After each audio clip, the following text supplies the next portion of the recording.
Hey there, it's Walt. I was having a conversation with a physical therapist friend of mine recently, and she was sharing with me that she was seeing more and more upper back and neck injuries due to people hunched over, looking down at their tablets and their smartphones and their laptops. And this week, I want to invite you to look up. We're in this amazing season of light, a celebration of light, even in the Northern Hemisphere where we're experiencing the longest nights and the shortest days and the deepest darkness. I want to invite you to look up and to see the light. There's a wonderful phrase in the Old Testament from the prophet Isaiah that says, the people who walked in darkness have seen a great light.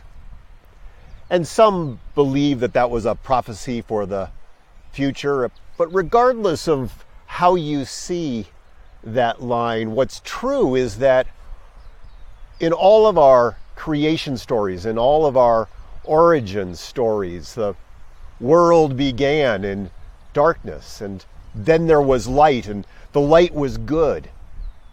And in truth, as part of our evolution, we have sought to harness light. Beginning to harness fire and have control over fire was this huge evolutionary step. Our embrace of the electric light, the harnessing of energy, the harnessing of light has been something that we've been driven toward. We yearn for light.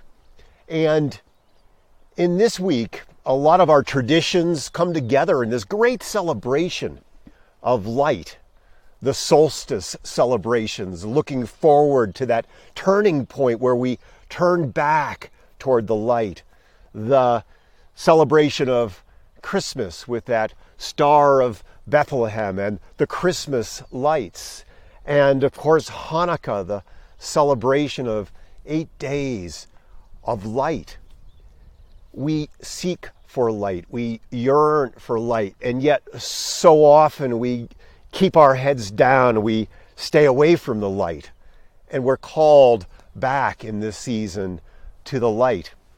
And not only to look up and to see the light, but also to be that light. You know, each of us has gifts and talents that only we can share. You have gifts and talents that only you can share with the world. And those gifts and talents, there are people who need those gifts and talents right now, not when you're ready, not someday, but right now. And to be able to allow your light to shine brightly in the world, to be the light in the darkness that we all seek, to be that light for other people. We have that opportunity, we have that privilege, dare I say, we have that responsibility to be that light for others. And so we have this magnificent week of celebration that we gather together. We gather around the fire, we gather around the menorah, we gather around the Christmas tree lights. We come together to celebrate the light, to celebrate the possibility of light in the world.